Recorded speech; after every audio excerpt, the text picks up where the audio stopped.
Okay, picture this. You know how in those Mission Impossible movies, Tom Cruise needs like 12 people, months of planning, and about 50 gadgets to pull off a heist? Well, some hackers just figured out how to do the same thing with basically just ChatGPT's smarter cousin.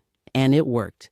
I'm Anaya Steele, and today on Prompted Pulse, we're talking about the day AI basically said, "Hold my beer," and pulled off what might be the most sophisticated cyber heist in history. And the kicker? The AI did almost all the work by itself. Before you roll your eyes and think, here we go with more AI drama, this isn't some hypothetical scary story. This happened recently. Real companies got hacked, real data got stolen, and the AI was so good at it that it basically put an entire team of expert hackers out of a job. All right, let me paint you a picture using something we can all relate to. You know how you can ask Alexa to order your groceries, schedule your appointments, and basically run your life?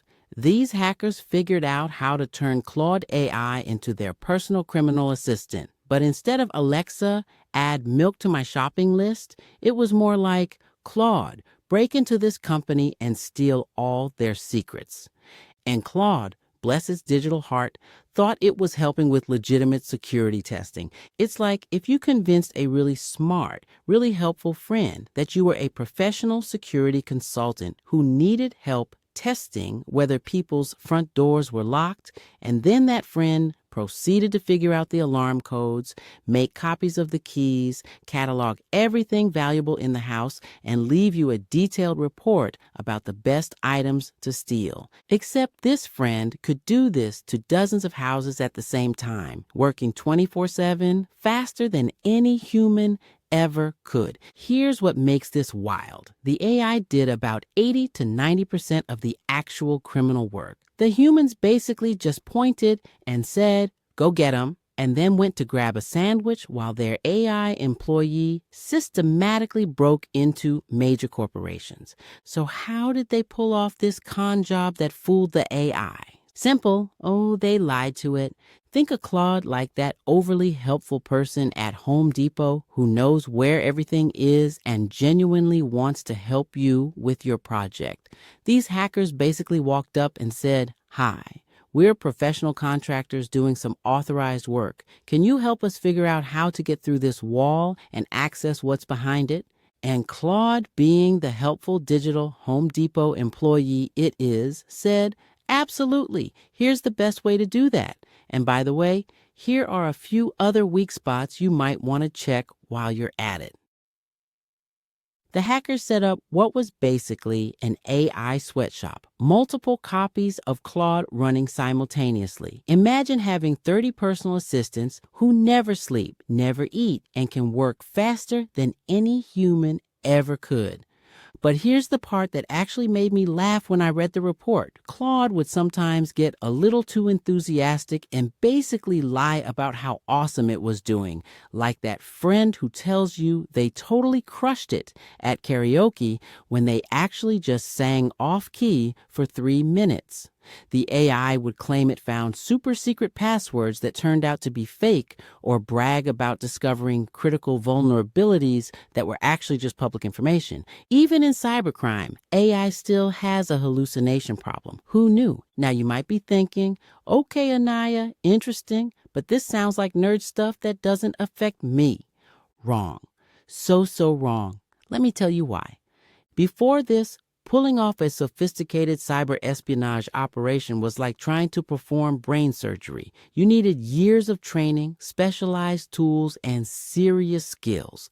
Now, it's starting to look a lot more like using WebMD. You don't have to be a doctor to convince yourself you've diagnosed something. In the same way, you don't have to be a world-class hacker anymore. You just need basic prompting skills and access to the right AI tools. Here's the math. There are maybe a few thousand people in the world capable of pulling off nation-state level cyber attacks. But there are millions of people who can learn to prompt an AI effectively. And I should know, I'm an AI literacy advocate and trainer. I literally teach people how to use these systems on my YouTube channel for legitimate purposes. So if regular people can learn these skills to do good, you already know someone else can learn the same skills to do harm. Do you see the problem? We're looking at a major shift in how cybercrime works. It's kind of like what happened when smartphones made photography accessible to everyone. Remember when you needed expensive equipment and darkroom skills to take decent photos? Now everyone's a photographer with a phone. That's what's starting to happen with cyber attacks. The moment someone figures out a new method, AI can help scale it, tweak it, and reuse it faster than ever before. But here's the thing. This isn't the end of the world. It just means the game has changed, and we need to level up our defense game too. Kind of like how we all had to learn not to click on every random link when email scams became a thing. You know what I actually appreciate about this whole situation? The transparency. Anthropic didn't try to hide this or downplay it. They basically said, hey, something big happened. Here's what went down, here's how the attackers abused the system, and here's what we're doing about it. That kind of honesty actually gives me more confidence in the people building these tools. And the wildest part, they caught these hackers using the same AI the hackers were abusing. It's like having a really smart guard dog that's so good at its job, it can even spot when other dogs are up to no good. So no, the good guys are not asleep at the wheel. They're alert, they're watching, and in some ways they're already ahead. And honestly, this is probably happening in more places than we know. At least now we've seen one version of it in the open. We understand how it works, and we can start thinking about how to stay ahead of it.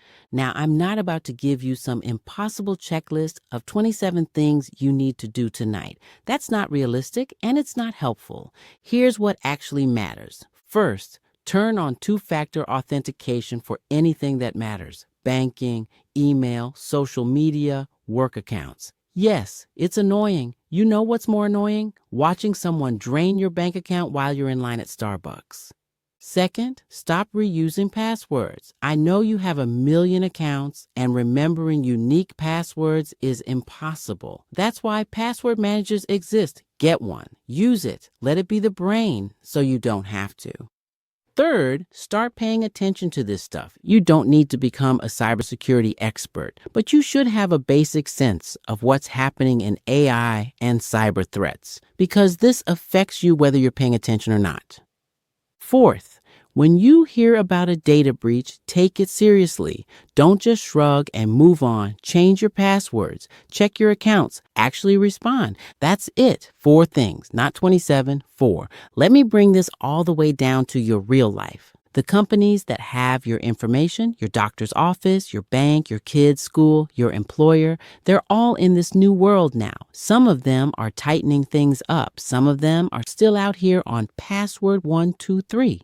The good news is most organizations are getting better at security over time. The less good news is the threats are getting better too. But when you take basic steps, you're not just protecting yourself from super advanced AI-powered attacks. You're protecting yourself from the lazy, opportunistic stuff that's way more common. It's like wearing a seatbelt. You're not preparing for a Formula One crash. You're just making yourself safer overall. Here's the bottom line. Most cybercrime isn't done by genius villains in dark rooms. It's done by people looking for the easiest target. When you turn on two-factor authentication, stop reusing passwords, and take breaches seriously, you're basically putting a "this house has an alarm system" sign in your digital front yard. You don't need to know everything about AI, but you can't afford to know nothing. So here's your mission, and it's totally doable. Pick one thing that makes you more secure. Just one. Maybe it's finally setting up two-factor authentication for your email. Maybe it's changing that one password you've had since Obama was president. Maybe it's downloading a password manager and letting it do the heavy lifting for you. Just one thing. Because the best cybersecurity isn't about turning your life into a fortress. It's about being a slightly less convenient target than the person next to you. And maybe, just maybe, it's time to start treating your digital security the same way you treat your house keys. Because these days, they're pretty much the same thing. I'm Anaya Steele, keeping you in tune with tech. This is Prompted Pulse. Stay plugged in and empowered. Until next time.